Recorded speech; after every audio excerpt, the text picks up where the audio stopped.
सदगुरु भगवान की बड़ी सुंदर चर्चा का रसपान अभी आप कर रहे थे। 9 वर्ष के इस प्रथम रविवार में आपकी उपस्थिति, गरिमा में उपस्थिति, आप सबका दर्शन, आप सबकी वाणी से उच्चारित बाबा जी की पंक्तियां, सत्य संदेश हम सबके जीवन को मार्गदर्शन देने वाला। आइए इसी परिप्रेक्ष्य में सत्संग की इस अनंत महिमा को बखान करते हुए संत श्रोमणी पथिक जी महाराज के द्वारा कुछ पंक्तियां कही गई। आइए उन्हीं कर हम लोग दोहराते हैं। सभी सहयोग करेंगे पूरे उल्लास के साथ, सभी सहयोग करेंगे अपनी वाणी से भी और अपने करतल ध्वनि से भी, ताली बजा करके भी आप करेंगे कि जग में सत्संग बिना मानो, जग में सत्संग बिना मानो, सन्मति गति पाना क्या जाने। जग में सत्संग बिना मानो, सन्मति गति पाना क्या जाने। आसुरी प्रकृति के जो प्राणी, आसुरी प्रकृति के जो प्राणी, सत्संग में आना क्या जाने। जग में सत्संग बिना मानो, सन्मति गति पाना क्या जाने। उन्नति का साधन सेवा है, इससे ही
इन पंक्तियों में स्वामी पथिक जी महाराज ने एक संदेश दिया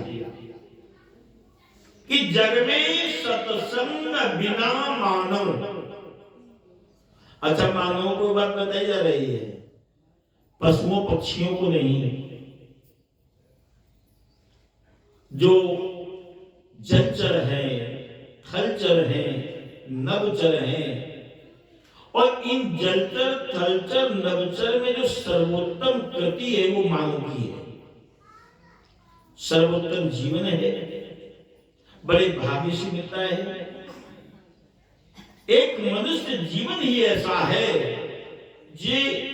जो अनंत संभावनाओं का स्वामी है। एक मनुष्य जीवन ही है जिसमें बोलने की, सुनने की, व्यक्त करने की सामर्थ्य है। ये विवेक बुद्धि है, और सबसे ज्यादा समझाने की आवश्यकता पड़ी इसी को। विडंबना देखिए, पशु से नहीं कहना पड़ता कि तुम पशुवत रहो, ये मनुष्य से कहना पड़ता भैया मने धारा चलो, जरा आदमी बन जाओ। गुरबाणी कहती करतूत पशु की और मानुष जात, और लोग पचारा करे दिन रात। इस पद की एक पंक्तिदार बोला नहीं है, वो ज्यादा चोट करने वाली है, जिसमें शायद कोई बचता हो तो बचता हो, कोई बचता नहीं है, पर संत तो बख्शते नहीं है। हमारे बाबा जी के तीसरे वचन में जो हमें संदेश दिया गया, ये पंक्ति उसमें कहीं ना कहीं क्रॉस हो जाती है। फिर भी बता दे कि गांजा, अफीम, मदिरा व भांग और बीड़ी सिगरेट पीने वाले, अरे दुर्व्यसनों को न त्याग सके, मन बस में लाना का जाने।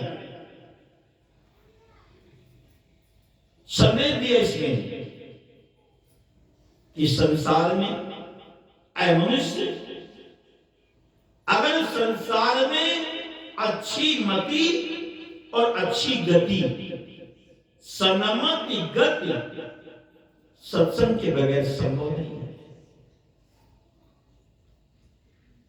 गोस्वामी जी के द्वारा यही लिखा गया है, मति की रति गति अभूति भलाई, अजाब जे जतन जहाजे पाई, असो जान बसत संग प्रभाऊ, अलोकाहु वेदना आन उपाऊ। सत्संग की महिमा का गान करते हुए गोस्वामी तुलसीदास ने कहा कि मति, कीरति, गति, भूति और भलाई, ये 5 चीजें। अच्छी मति का प्राप्त हो जाना, मति कहते हैं बुद्धि को। मति ना खराब हो तो मारा जाता है। अच्छी मति का प्राप्त हो जाना, यश कीर्ति का प्राप्त हो जाना। हमें आप कैसे पहचानते हो?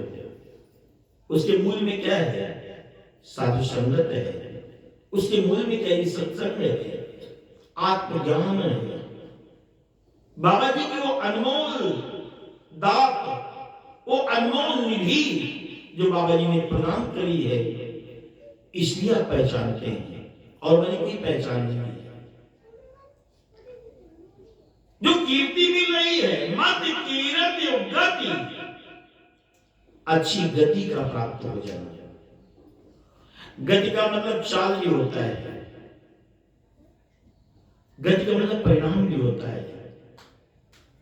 व्यापार में आपको गति मिल जाए, परिवार को गति मिल जाए, समाज में गति मिल जाए, हम अच्छे से फासला तय कर सके, एक तेजी आ जाए, या अच्छे सत्कर्मों को करके सदगति को प्राप्त हो जाए। भूति का मतलब होता वैभव। एक तो सांसारिक वैभव होता है, भौतिक, वो वैभव जो दृष्टिगोचर होता है, लोग इसे देख करके आपको थोड़ा समाज में सम्मान देते हैं। वो कौन लोग? जो सांसारिकता से ऊपर नहीं उठे हैं। लेकिन जो लोग आध्यात्मिकता की दृष्टि रखते हैं, वो लोग इस सबको वैल्यू नहीं करते, इसको नहीं महत्व देते हैं। गुरबाणी में एक बात कही गई है,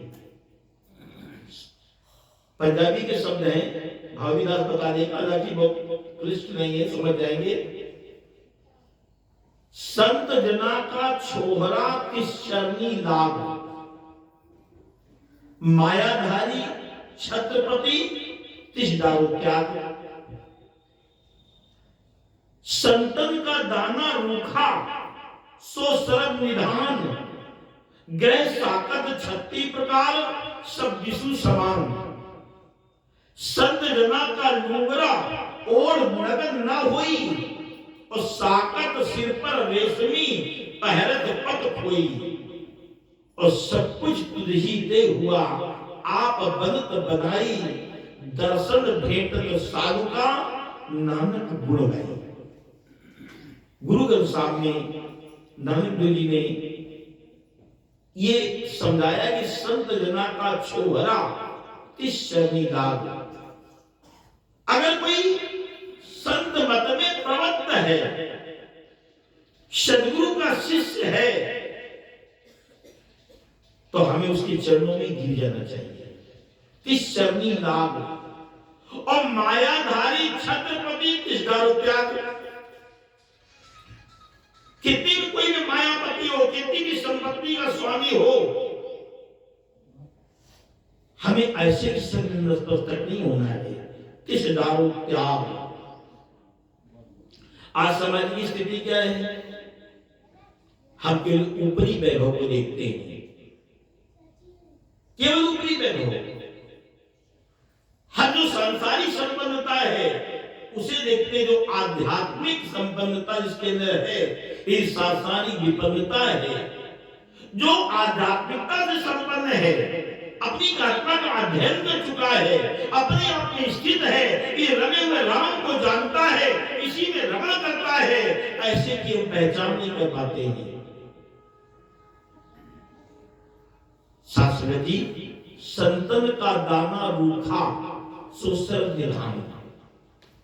अगर तेरे संत सदगुरु ब्रह्मज्ञानी तत्ववेता संत के घर का रूखा सूखा भी है, जूठा भी है, तो सर्व निधान, वो संसार के तमाम खजाने हैं, और ग्रह साकर 36 प्रकार से विष्णु समान। निगुरा साकर, साकर कौन? जो भगवान का दिया खाता तो है, भगवान का शुक्राना नहीं करता है, भगवान का गुणगान नहीं करता है, वो साकत है।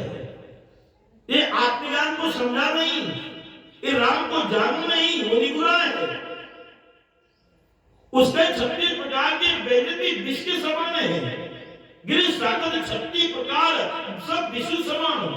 और सत्यता का लुंगरा और नगर ना होई। लुंगरा कहते वस्त्र को, वस्त्र परिधान, लुंगरा, वसन इत्यादि अनेक अनेक भाषाओं में अनेक अनेक नाम है। सत्यता का लुंगरा और नगर ना हुई। अगर संत के द्वारा प्रदत्त प्रदान किया हुआ कोई वस्त्र है, और ऐसा वस्त्र है कि भले ही उससे हमारे अंग दिखते हो, फटा है, उससे अंग दिखने के बाद भी मेरी लज्जा नहीं जाती है। और साकत सिर पर रेशमी पैरत पत कोई। और साकत के घर का बहुत सुंदर वस्त्र है, रेशमी है, कीमती है, तो उसको पहन करके भी मेरी लज्जा जाती है। इतना महत्व दिया गया। इसलिए मत कीरति गति भूति, ये वैभव और तुम्हारे दिल भले की भावना। बड़ी बात तो कभी भली भावना नहीं आती है, जब आएंगे तब दुर्विचार आएंगे। हम जब भी करेंगे दुश्चिंतन करेंगे, अच्छा नहीं सोचेंगे, एक सकारात्मक हमारी सोच नहीं होती है। ये सबकी प्राप्ति कहां से होती है? सो जाना बसत और संग प्रभाव, इस सबकी उपलब्धि सत्संग से है। लोक वेदना आन उपाऊ, लोक में और वेद में कोई दूसरा स्थान है ही नहीं। एक सत्संग यहीं तक नहीं सीमित है, ये तो सत्संग का व्यवहारिक स्वरूप है। व्यवहारिक स्वरूप, व्यवहारिक स्वरूप तात्पर्य जो में दृष्टिगोचर हो रहा है, इच्छा में चक्षु से देख रहे हैं, जहां विचारों को आदान प्रदान कर रहे हैं, एक दूसरे को दर्शनों का सुख ले रहे हैं, नेत्रों से, कर्णों से, नासिका से, त्वचा से, सब से हम, ये व्यवहारिक है। पर एक परमार्थिक स्वरूप भी है। वो परमार्थिक स्वरूप क्या? सत्संग का आत्मा परमात्मा का योग, सत्य परमात्मा है और सत्य आत्मा है। परमात्मा भी अगोचर है, आत्मा भी अगोचर है। परमात्मा भी कैसा है? निर्विकार, निराकार, निरहंकार। आत्मा भी निर्विकार, निराकार, निरहंकार। एक मात्रा भाव में अधिक है और एक मात्रा भाव में अल्प है, कम है।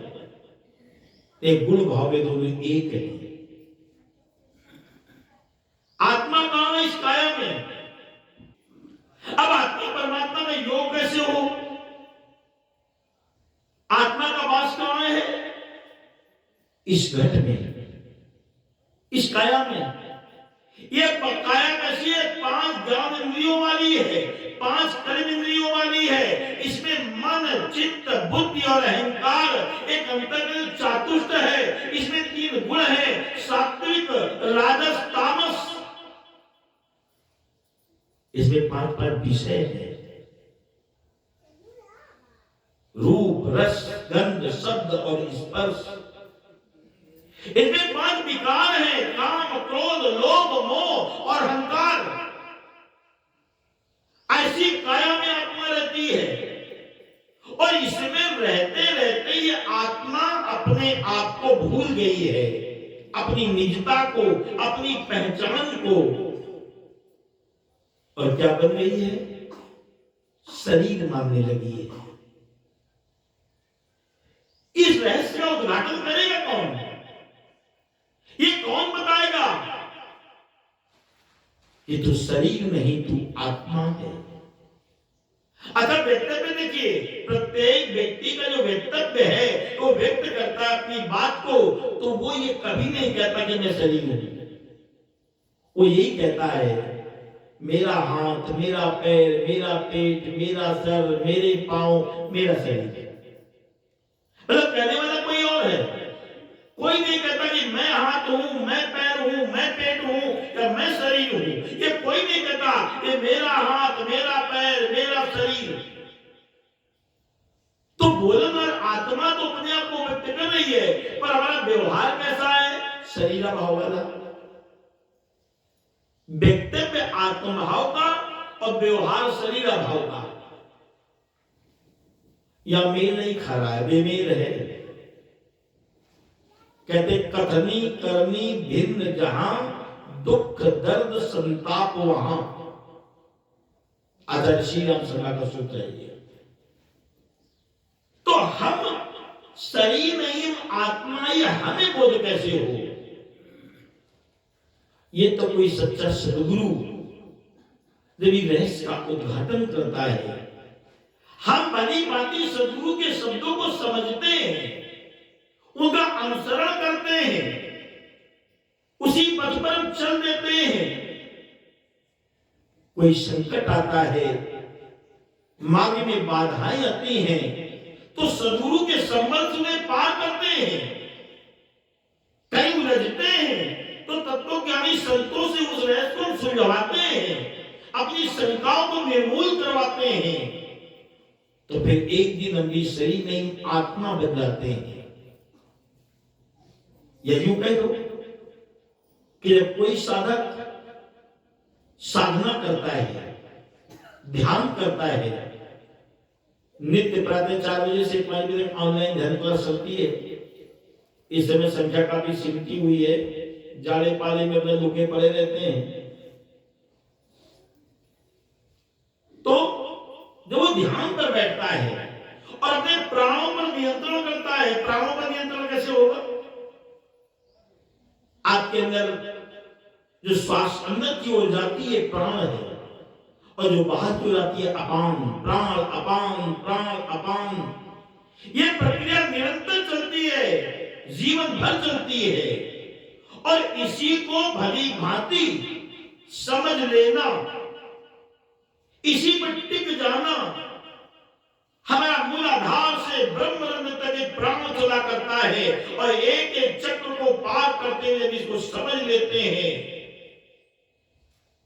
तो गुण और अवस्थाएं अलग हो जाती हैं। हमारा प्राण केवल नासिका और आज्ञा चक्र के मध्य चलता है। जो इतनी लंबी लंबी श्वासें लेते हैं, जितना शरीर का हमारा ऑक्सीजन की आवश्यकता है, इस प्राण की आवश्यकता है, उतना केवल थोड़ी सी श्वासों से काम चलता है। वो स्थिति होती है निर्मल, बिना विचारों वाली। उस समय आत्मा परमात्मा का योग होता है, एक अनुभूति होती है, गुणों से अवस्थाओं से उपरांत वाली, और जो क्षणिक स्थिति बनती है, उसका भी नाम सत्संग है। ये परमार्थिक स्वरूप है सत्संग का, ये व्यवहारिक स्वरूप है, आत्मा परमात्मा का योग। तो जग में सत्संग बिना मानो, सन्मति गति पाना क्या जाने। और दूसरी पंक्ति में पथिक जी ने कहा कि आसुरी प्रकृति के जो प्राणी, आसुरी प्रकृति, हमारे 2 प्रकार की प्रवृत्तियां सृष्टि के आरंभ काल से रही, एक दैवी और एक आसुरी, और इसमें दोनों ही प्रवृत्तियां हैं। इस काया में दोनों प्रवृत्तियां हैं, हमारे दैवी प्रवृत्ति भी है और आसुरी प्रवृत्ति भी है। गीता विचार के 16वें अध्याय को, छोटा सा अध्याय, कभी पढ़ लेना, कि देवत्व और असुरत्व ये दोनों हमारे अंदर है। देवत्व कब बढ़ता है? जब सत्पुरुषों की संगति होती है, और असुरत्व कब बढ़ता है? जब दुष्टों की संगति होती है। विभीषण ने रावण को यही समझाया कि सुमति कुमति सब के उर राही, और नाथ पुराण संत आस कही। सुमति और कुमति ये दोनों बारे में विद्यमान करती हैं। सत्पुरुषों का संग करते हैं तो सुमति बढ़ जाती है, और दुष्टों का संग करते हैं तो कुमति बढ़ जाती है। अब ये निर्भर करता है आपकी संगति कैसी है। जो आसुरी प्रवृत्ति के प्राणी हैं, गोस्वामी ने असुर किसे बताया? माना ही मात और पिता नाही देवा, और साधु सन कर वाही सेवा। मां नहीं, मात पिता नहीं देवा, भगवान शंकर के वचन है। जो ना माता को मानते ना पिता को मानते, ना देव तुल्य है। यूं कह लो कि मेरे घर रूपी मंदिर में माता पिता रूपी साक्षात देवता है। जैसे मूर्ति होती है ना, वो कैसी है? गुण रहित है। ये निराकार भी निर्गुण है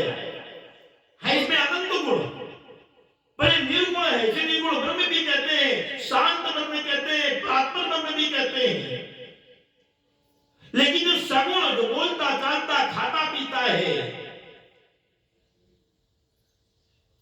निर्गुण को समझना बड़ी आसान बात है, पर सगुण को समझना बड़ी मुश्किल बात है।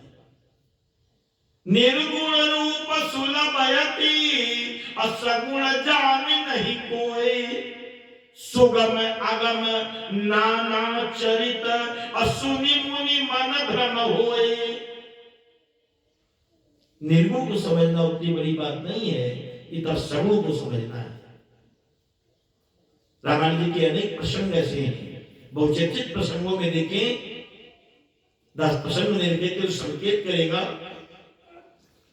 सुगम अगम नाना चरित्र, जय विराट ब्रह्म भक्तों हित, भक्तों के कल्याण के लिए, उद्धार के लिए इसने देह धारण करी, किए चरित्र पावन परम प्राकृति नर अनुरूप। प्रकृति की इस काया में मनुष्य के समान कर्म किए तो कौन भ्रमित हुआ? वो सती भ्रमित हो गई। जो इस रूप को देख रही है कि हे खगमृग, हे मधुकर सैनी, तुम देखी सीता मृगनयनी, भ्रमित हो गई। कैसा भ्रम है? जब भगवान शंकर ने प्रणाम किया, उस प्रसिद्ध प्रकाश निधि अप्रकट परावर नाथ और रघुकुल मणि मम स्वामी सब और कही शिव नायो माथ। इतनी उपाधियां लगा करके जब प्रणाम किया तो सती को लगा ये कैसा ब्रह्म है जो अपनी खोई पत्नी को किससे पूछता है? पेड़ों से, लताओं से, पक्षियों से, भंवरों से। हे खगमृग, हे मधुकर श्रेणी, तुमने भी सीता को देखा और ये ब्रह्म है तो इसे तो छुपा है क्या? भगवान शंकर ने उनकी मनोदशा को समझा, कहा देवी भ्रमित मत हो। अब कोई हमारा अग्रज है, श्रेष्ठ है, बड़ा है, पूज्य है और उसकी बात अगर कह रहे तो मान लेनी चाहिए। नहीं मानी, नहीं मानी तो कहा परीक्षा करो, और परीक्षा करी तो कैसे करी? वेश बना लिया सीता का। अरे वेश बनाना, स्वभाव पैदा करना, दोनों अलग अलग बातें हैं। तुम वेश बना लो वो अलग बात है, पर वो स्वभाव पैदा करना, भाई दाढ़ी बढ़ा ले, बाबा एक तरह टोपी लगा ले, बेच लगा ले, तो क्या बाबा धीर सिंह बन जाएंगे? वो स्वभाव ही तो होना चाहिए। राम का वेश बना ले, मुकुट ले ले, धनुष बाण ले ले, क्या राम का स्वभाव पैदा हो जाएगा? नहीं, स्वभाव पैदा करना अलग बात। राम ने इस रूप को पहचान लिया, कहा गई मार्ग में बैठी, उसी मार्ग में ये मार्ग में भगवान प्रभु विलाप करते जा रहे हैं। राम ने देखा तो सीता के रूप में, लेकिन माता सती है, नेपथ्य के पीछे कोई और है। प्रणाम किया, वही समझ जाना चाहिए। नेत्र मूर्ति तो क्या देखती, इसी बदमाशी लोग को करोड़ों ब्रह्मा, करोड़ों विष्णु, करोड़ों शंकर प्रणाम कर रहे हैं, और नेत्र खोलती तो क्या देखती हैं कि विलाप कर रहे हैं, हे खगमृग, हे मधुकर श्रेणी, तुम देखी सीता मृगनयनी। भाग करके गई, बड़ा लगता राज खुल गया।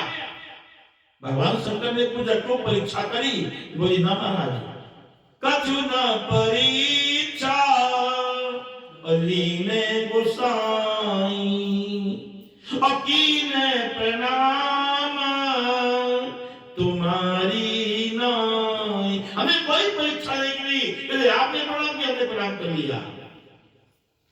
लेकिन किसी अरबी की कोई बात बता दो तो मान लेना। जब संकारी दे के उधारी ध्यान, और सती जो कीन मर्म सब जाना। भगवान शंकर ने ध्यान से देखा तो क्या पाया कि अरे स्थिति में माता का रूप बना लिया, बस परित्याग कर दिया।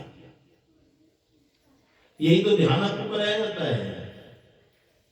नेत्र मुदो सब देख लो, दिव्य दृष्टि। तीसरा नेत्र खुल जाता है। लोग साधना करें तो लोग करने नहीं चाहते हैं, करा कराया मिल जाए तो ठीक नहीं। सत्संग जी कहने का एक मात्र भाव दास बता रहे, आसुरी प्रकृति के जो प्राणी सत्संग में आना, हमारी ये जो प्रवृत्तियां हैं, दुष्प्रवृत्तियां हमें आने नहीं देती हैं। और कौन है असुर? मां नहीं, मात पिता नहीं देवा, और साधु न सन करवावे। इनका स्वभाव सात्विक है, साधु पुरुष है। आवश्यकता नहीं उनका वेश हो, आवश्यकता नहीं कमंडल हो, आवश्यकता है कि जटाएं हो, आवश्यकता है कि माला हो, आवश्यकता नहीं कि परिधान हो। एक साधु स्वभाव होता है, उसका चरित्र स्वभाव साधु ऐसा होता है। किसको बताया गया साधु? साधु चरित शुभ और चरित कपासु, और निरस विशद गुण मय फल जासु। जो साई दुख पर छिद्र दुरावा, और बंदनीय जेहि जग जस पावा। स्वभाव को देखो, साधु का स्वभाव कैसा? शुभ। कैसा है? कपास की जैसा। कपास का फल कैसा है? नीरस विशद। नीरस है, कोई रस तो है नहीं उसमें। हम ये फल खाते में रस है, वो नीरस है। आप उसे खाएंगे भी तो आपके गले में फंस जाएगा और ऐसे। लेकिन गुणकारी कितना है?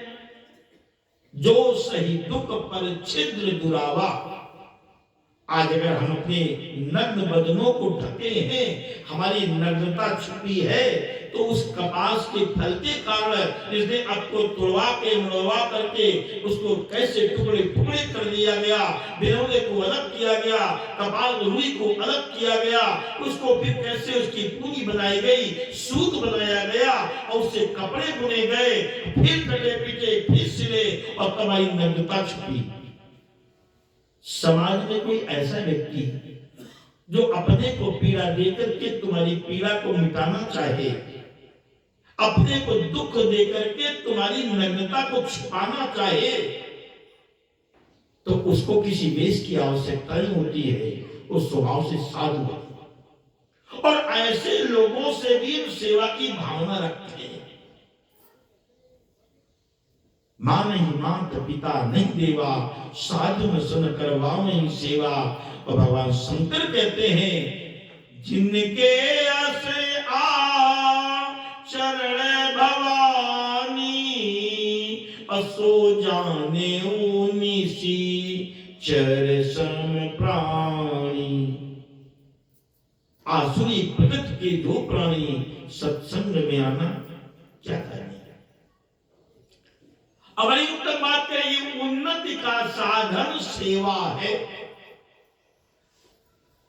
चाहे वो व्यवहारिक उन्नति हो और चाहे परमार्थिक उन्नति हो। अगर व्यवहारिक उन्नति चाहते हैं तो अपने आप को सेवा में तत्पर कर दें, और परमार्थिक उन्नति, आध्यात्मिक उन्नति, ये भी सेवा से ही होती है। सद्गुरु की शरणागति, तदोपरांत निष्काम भाव और सेवा भी जब करें, तो मैं किसी व्यक्ति विशेष की सेवा नहीं कर रहा हूं। अगर व्यक्ति विशेष की सेवा कर रहा हूं तो हमारी सेवा में कहीं ना कहीं खामी आ जाएगी, क्योंकि व्यक्ति विशेष तो अलग अलग स्वभाव हैं, अलग अलग रंग रूप हैं, अलग अलग उनकी पहचान है। तो हमारा जो सेवा का ढंग होगा वो भी पृथक पृथक होगा, अलग अलग होगा। लेकिन जब ये मैं मान के सेवा करता हूं कि हे प्रभु, इन सब रूप में आप हैं, मैं आपकी सेवा में तत्पर हूं, तो सेवा अच्छे से होगी, तुम्हें आध्यात्मिक उन्नति देगी, आत्मभाव में स्थित करेगी। कभी कभी लोग दिखाने के लिए सेवा करते हैं, कभी कभी लोग हमको अभी सेवा से हमको लोग पहचान जाए इसके लिए करते हैं। अब कुछ लोग छुप के सेवा करते हैं, कभी अपना नाम नहीं आने देते सन्मुख और सेवा करते हैं।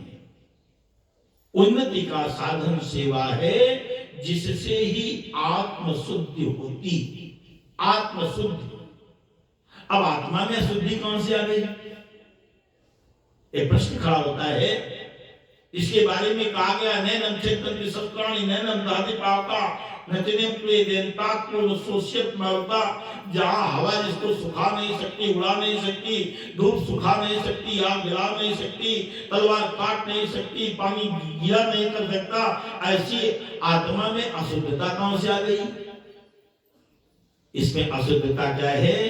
देह में रहते रहते देह का भाव आ जाना ही इस आत्मा की अशुद्धता है। लेकिन जब देह में रह करके देह से उपरांत रहने की हमें स्थिति प्राप्त हो जाए, सेवा से संभव है। दास ने अपने जीवन में अनुभव किया, बहुत सी ऐसी चीजें, बहुत सी ऐसी जिनको मैंने बाबा जी की वाणी से भी नहीं सुना और बाबा जी के द्वारा हमसे कहा भी नहीं गया कि ऐसा करो ऐसा करो। ये आज उनकी अनुभूतियां कैसे हो रही हैं? बाबा जी का सानिध्य और बाबा जी की सेवा दास ने कभी करी नहीं। हम तो बहाना ढूंढते थे कि आज में सत्संग में जाना पड़े, मजबूत बहाना मिल जाए, एक पर्याप्त कारण मिल जाए, अरे बाबा जी हमसे पहले हम अपना बचा करते थे। वो तो जबरदस्ती ठेल के ढकेल के डांट के फटकार के जो भी कुछ करवाया जैसे करवाया। कितनी चीज की अनुभूतियां, दिव्य अनुभूतियां नवीन नवीन होती हैं। इसके संत कहते उन्नति का साधन सेवा है, जिससे ही आत्मशुद्धि होती। पर इसमें बाधाएं भी आती हैं। लोभी मोही अभिमानी, जो लोभ से ग्रसित है, मोह से ग्रसित है और अभिमान से ग्रसित है। यह देहाभिमान जल्दी जाता नहीं है। देहाभिमान का त्याग कोई मामूली बात नहीं है, और जब तक ये देहाभिमान का त्याग नहीं है तब तक आपकी सदगति नहीं है। देहाभिमान बना रहेगा, योनियों में भटक जाएंगे निश्चित ही। देहाभिमान का त्याग कोई आसान बात है। एक प्रसंग है महाराज भरतरी का, नाम सुना होगा महाराज भरतरी का, भागवत जी में। महाराज भरतरी विक्रमादित्य ये सगे भाई। महाराज भरतरी ने गुरु गोरखनाथ की शरणागति ली, और जब सदगुरु का ज्ञान समझ में आया तो ग्रह का त्याग करके, पत्नी का त्याग करके, सब कुछ त्याग करके वन में चले गए, साधना करने लगे। और एक दिवस ऐसा भी आया कि अपनी उदर की क्षुधा को शांत करने के लिए, पेट की भूख को मिटाने के लिए, जब कहीं कोई साधन न बना, एक शमशान में गए और शमशान में कुछ अन्न के दाने बिखरे थे, चावल बिखरे थे। एक एक दाने को छूते हैं, एकत्र किया, एक अंजलि भर के वही एक शमशान से मिट्टी का पात्र उठा लिया, उसी दरिया से जल भर लिया और उस पात्र को चिता की अग्नि में चढ़ा दिया। उसी में वो चावल डाल दिए, वो सिद्ध हो गए, पक गए। तो पत्ते तोड़े, पत्तल बनाया कि चलो अब ग्रहण करेंगे इन्हें, उदर की क्षुधा शांत होगी। भगवान शंकर माता पार्वती दृश्य को देख रहे थे। इस दृश्य को देख करके माता पार्वती ने कहा, प्रभु ये देखो कैसा परम त्यागी है, उत्कृष्ट श्रेष्ठ त्यागी है। भगवान मुस्कुराई, देवी ये त्यागी नहीं है। अरे कहा प्रभु, सुंदर पत्नी पिंगला का त्याग कर दिया, राज्य का त्याग कर दिया, दास दासियों का त्याग कर दिया, विलासिताओं का त्याग कर दिया, गुरु के वचन को लेकर के वन में साधना कर रहा है। आज उन्नत की क्षुधा को मिटाने के लिए शमशान से मिले अन्न के दाने, चिदागी अग्नि में सिद्ध किए गए, उसे उदर भरने का प्रयास कर रहा है। और कैसा त्याग चाहते हैं? भगवान मुस्कुराए भी नहीं है, त्याग नहीं है। तो कहा प्रभु कैसे माने? तो कहा परीक्षा कर लो। जो परीक्षा की जाए। वृद्ध ब्राह्मण ब्राह्मणी का वेश बनाया। अभी वो पात्र को उठाया था परोसने के लिए, तब तो सर्वों प्रकट हो गए कि मैं दूर से आया हूँ, गरीब ब्राह्मण हूँ, कई दिनों का भूखा हूँ, हमारी उम्र की क्षुधा ने हमें परेशान किया, मांगने पर मजबूर किया। हम जानते हैं आप भी कई दिन के भूखे हैं, लेकिन हम क्या करें, हमारी भूख ने हमें परेशान किया है, खाने को दो। तो भर्तरी ने कहा देखो अपना पात्र आगे करो। तो जो ही भगवान शंकर ने अपना पात्र आगे किया, तो भर्तरी ने जितना पकाया था सब पलट दिया, सब दे दिया। एक बार फिर पार्वती जी ने भगवान शंकर की ओर देखा, प्रभु ये कैसा त्यागी कि सारा का सारा दे दिया। भगवान मुस्कुराए नहीं, दे दी। भगवान बोले अरे आपने सब दे दिया, अपने लिए कुछ नहीं रखा, सब दे दिया। तो कहा जानते नहीं कि मैं कौन हूं? तो कहा बताओ भाई कौन हो? तो मैं महाराज भर्तरी हूं। कहा देखा देवी, सब कुछ का त्याग करने के बाद भी इसका देहाभिमान कि मैं महाराज भर्तरी हूं, इसका त्याग नहीं कर पाया। ये देहाभिमान का त्याग परम आवश्यक है। उन्नति का साधन सेवा है, जिससे ही आत्म शुद्धि होती। पर लोभी मोही अभिमानी सेवक पद पाना क्या करें? वो कहते ना कि बड़ी कठिन है डगर पन घट की। गीत गाना बजाना, यहाँ पर बोल लेना, माइक पर बन जाना, बाबा जी बन जाना, पैर छुआ लेना, माला पहन लेना, ये सब बड़ी आसान बातें हैं, लेकिन बहुत कठिन है डगर पन घट की। अगर मजे की बात करना कुछ नहीं कि अपने भाव को बदलना है, पर इतना हम कर सके तो फिर हमारी एक एक श्वास नहीं है, हमारा किया गया एक एक कर्म नवीन है, संसार को शिक्षा देने वाला है। और सदगुरु के शिष्य होते हैं जो ज्ञान रूपी मणि को धारण कर लेते हैं, तो प्रकाशक बन जाते हैं, रोशनी की मीनार बन जाते हैं। सदगुरु बाबा बूटा सिंह से ज्ञान प्राप्त करके, सदगुरु बाबा मेहताब सिंह जी ने, सदगुरु बाबा मेहताब सिंह से ज्ञान प्राप्त करके सदगुरु बाबा वीर सिंह ने यही प्रकाश तो फैलाया है। सदगुरु बाबा वीर सिंह ने ज्ञान प्राप्त करके इसी प्रकाश को हम सबको फैलाना है। संसार कैसे सुखी होगा, इसका यही तो सूत्र है। लेकिन संकेत करते हैं पथिक जी कि जो पहुंचे हुए संत जन हैं उनसे पूछो पथ की बातें। जो पहुंच गया है मंजिल पर, वो रास्ते बता देगा ये रास्ता कहां जाता है, कहां जाता है, कैसे कैसे जाना है। जो खुले भटक रहा है वो तुम्हें क्या बताएगा? जो 12 बाट बीच में है वो लक्ष्य दिखाना क्या जानेगा। जो पहुंचे हुए इस आत्म तत्व का दर्शन किए हैं, इसी में रमण किया करते हैं, वो स्वयं का बोध है, जानते रहे हुए राम को, वही आपका मार्गदर्शन कर सकते हैं। अब उनके भी मार्ग में बाधाएं बहुत हैं। जिनके मन में होता रहता आगे पीछे का जो चिंतन, जो बीत गया है उसको सोच सोच के परेशान है, और जो आने वाला है उसकी चिंता में परेशान है, और जो वर्तमान चल रहा है इसका सदुपयोग नहीं करते। अगर वर्तमान की श्वासें हमारी श्वासें जो निकल गई उनकी क्या सुन रहे, वे बीती पाई भी सारी है, वापस तो आनी नहीं है। और आने वाली श्वास आएगी कि नहीं आएगी उसकी परवाह क्या करनी है।